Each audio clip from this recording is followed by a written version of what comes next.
Hello everybody, my name is Roger and welcome to my channel, Rogers Reads.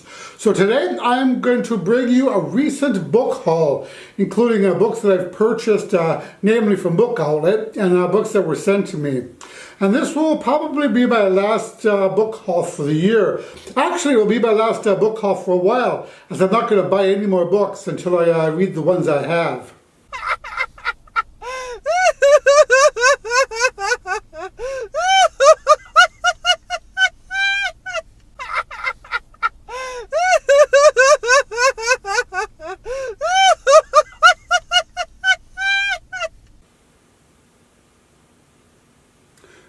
No, really, I'm serious.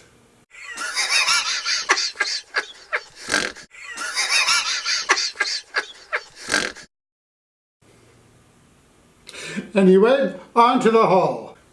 So the first book that I want to talk about is entitled A Study in Charlotte. This is written by Brittany Cavallaro. So this is the first book in a series featuring a new crime-solving duo who happen to be the descendants of Sherlock Holmes and John Watson. And their names are Jamie and Charlotte, I do believe. So when a student that they both have in their history class dies under suspicious circumstances, Jamie and Charlotte team up to solve the murder. So I'm looking forward to this. Next book that I picked up was entitled Always Forever. This is by Nancy Olin. So this is about Becca, who was the perfect girlfriend. She was smart, she was gorgeous, and loved by everyone at school. But then she died, and her boyfriend Max is having a heck of a time getting over the loss. So when a new girl moves to the school, Max thinks that he finally has reason to move on. Except that even though Becca is gone, she might not be quite ready to let him go. So, sounds fun. So the next book I picked up was entitled Beastie Bones by William Ritter, I believe. Yeah, William Ritter. This is the second book in the Jacoby series.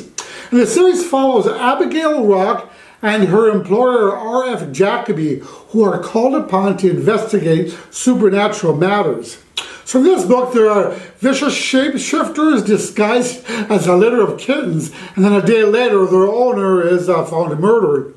Then there's a dinosaur whose bones disappear from a recent dig. And then a strange beast starts attacking animals and people, leaving mangled bodies behind. So the duo is called upon to help. Next up is a book entitled Born of Illusion. And this is written by Terry Brown. And this is a thrilling historical suspense novel following a budding magician who has spent her life playing sidekick to her fake medium mother and trying to hide the fact that she herself possesses magnificent powers. But she wants to keep those powers hidden from her opportunistic mother. But then her powers intensify, and supposedly she experiences frightening visions that lead her to explore those powers that she's tried so long to hide. So sounds fun. Next up is Dark Souls by Paula Morris. So this follows Miranda Tennant, who supposedly can see ghosts and arrives in New York with a terrible, tragic secret, which I don't know what it is. So she meets a boy named Nick, and Miranda wonders if Nick is falling for her when she is distracted by yet another boy who lives across the street from her.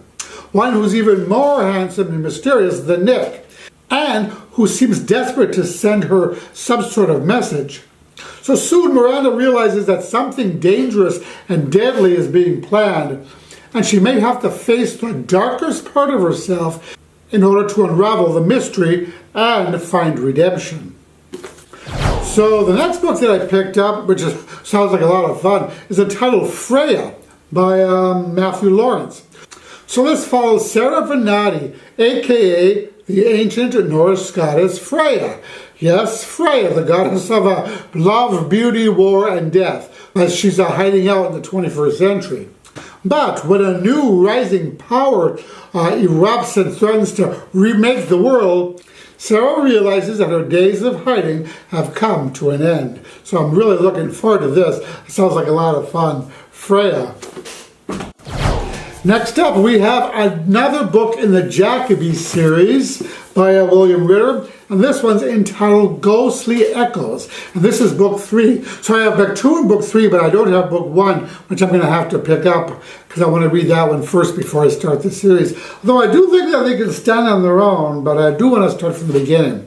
So this follows Jenny Cavallaro, a ghost, who has enlisted the investigative services of Abigail Rook and her eccentric employer, R.F. Jacoby, to solve a decade-old murder, her murder. But when a new gruesome murder closely mirrors the events of her murder 10 years prior, Abigail and Jacoby realize that Jenny's case might not be quite so cold as they originally had thought. So yeah.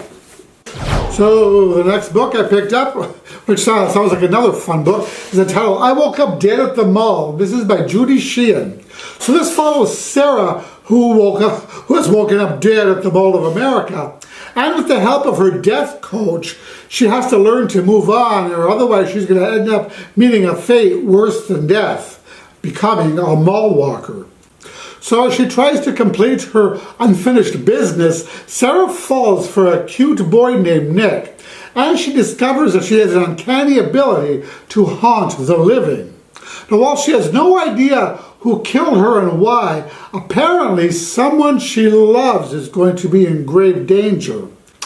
But if she loses focus and decides to help them, she may be doomed to relive her final moments over and over again. So the next book I picked up was entitled Barina, and this is by Carlos Ruiz Zafón. Yes. And this is actually a cult classic in Spain, and it's now an international bestseller. And I don't know anything about this book, so I'm going to have to read you the blurb here. When 15-year-old Oscar Dre suddenly vanishes from his boarding school in Barcelona, nobody knows his whereabouts for 7 days and 7 nights. His story begins when he meets the strange Marina while he's exploring an old quarter of the city. She leads Oscar to a cemetery where they watch a macabre ritual that occurs on the last Sunday of each month. At exactly 10 o'clock in the morning, a woman shrouded in a black velvet cloak descends from her carriage to place a single rose on an unmarked grave. When Oscar and Marina decide to follow her, they begin a journey that transports them to a forgotten post-war Barcelona and reveals a dark secret that lies waiting in the mysterious labyrinth beneath the city streets. Yeah, so Marina.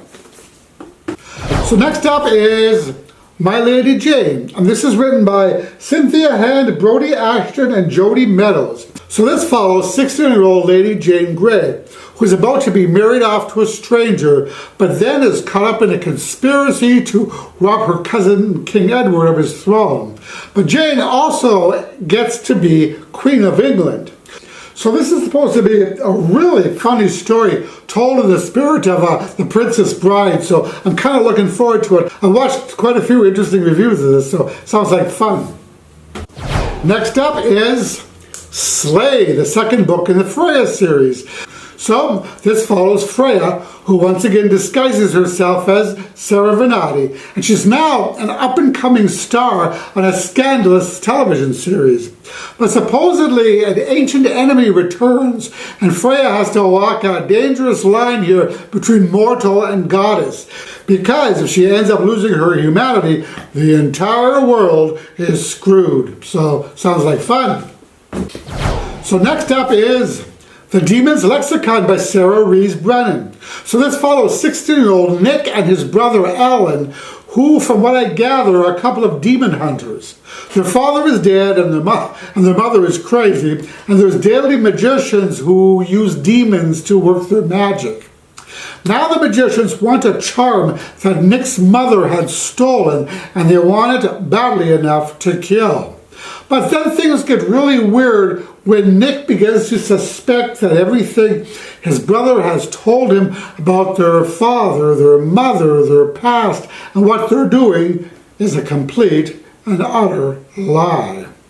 So yeah, The Demon's Lexicon. And next up we have The Many Lives of John Stone, written by Linda Buckley Archer. Now, if you watch this channel for a while, you know that I love the trope of living the life over and over again and reincarnation books. So this one caught my eye. So this follows a woman named Stella Park, who has a summer job cataloging historical archives for a man named John Stone at his remote house in England. But then things get kind of strange when she encounters a set of journals spanning centuries, dating from the present time all the way back to the time of Louis XIV. But the kicker is they're all written in the same handwriting.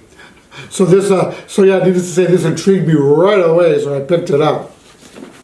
So next up I have another ghost story, and this one's entitled Throttle Bones by S.M. Parker. So this follows Rita Bray, who hears a message that starts with a ghostly voice coming from the sea, singing from the sea, if I do believe.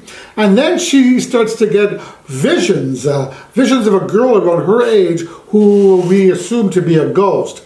And the girl is reaching out to Rita for help and is singing, come here, come here. So yeah, so it's kind of intriguing. And as most of you know, I love a ghost story. So next up is The Unbecoming of Mara Dyer, and this is by Michelle Hodkin, and this is the first book in this series. I actually have the second book in this series entitled The Unbecoming of Noah Shaw, so I had to get the first one first. So this one follows Mara Dyer, who wakes up in a hospital with no memory at all of how she got there. All we know is that she was in an accident that killed all of her friends, but somehow left her strangely unharmed. But there's a lot more to that night than what she knows. So now I can start on this series. Next up is a book entitled Thin Space by Jodie Casella. So this follows Marshall Windsor, who, ever since the car accident that killed his identical twin brother, has been consumed with guilt and crippled by the secrets of that horrible night. But there is a way to make amends and set things right, and it involves finding what's referred to as the thin space, which is a mythical barrier between his world and the next, and it's thin enough for a person to step through to the other side. So the opportunity presents itself when a new girl moves in the neighborhood into the exact same house that Marsh is sure holds the thin space. So this girl may end up being the key. So sounds intriguing. And next up is, this Dark Endeavor. And this is written by Kenneth Opel. So this is the prequel to Mary Shelley's Gothic novel Frankenstein. And this follows 16-year-old Victor Frankenstein as he begins the dark journey that will change his life forever. Supposedly his twin Conrad has fallen ill and no doctor is able to save him.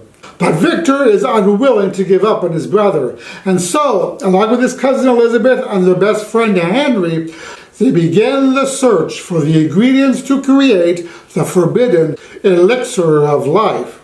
So, as most of us know how the novel Frankenstein turns out, we can only assume that they succeeded. Next up is Winter Song by S.J. Jones. So this follows Liesel, who assists her parents in running the family inn. But then her sister is taken by goblins, so Liesel makes a wager of some kind to secure her sister's release and ends up traveling underground to the Goblin King's world in an attempt to win freedom, both for herself and her sister. So so sounds kind of fun. A dark goblin book. Next up is Woven, and this is written by Michael Jensen and David Powers King. And this follows a quarrelsome princess and a handsome ghost who must connect with sorcerers, conjurers, and witches as they seek to find an enchanted needle that they have to use to stitch the world back together. Intriguing, no? Next up is Between the Lies, and this is actually an arc that I received. So this is a psychological thriller following Chloe Daniels, who regains consciousness in a hospital with no memory of how she got there. So as she slowly recovers, her parents and sister begin to share details of her life. But Chloe senses they're keeping dark secrets from her, and her determination to uncover the truth just may have devastating consequences. So sounds like a fun thriller. So the next book I picked up was City of Ghosts, which I've been meaning to pick up for quite some time. So this is by Victoria Schwab. And this follows Cass, who can see ghosts, though not all of them are friendly. And her powers end up drawing her into an epic fight that stretches through the worlds of the living and the dead in order to save herself. And that's pretty much all that I know about this book. So, but again, I love a ghost story, and I love books about mediums too, about people who can see ghosts. So, yeah, City of Ghosts. So last but not least, I have Obsidian by Amy Kaufman and Jay Kristoff. And this is the third and final book in the Illuminate Files series. And of course, I really can't say anything about it, given that it's the third book in the series. So that is it for my book haul. How about you? Have you hauled any good books recently? Let me know in the comments. So that'll be it for this video. As always, I thank you so much for watching. I really appreciate all of your support. And if you liked this video, I'd really appreciate it if you click the like button below. And that'll do it. So I will talk to you in the next video. Roger and out.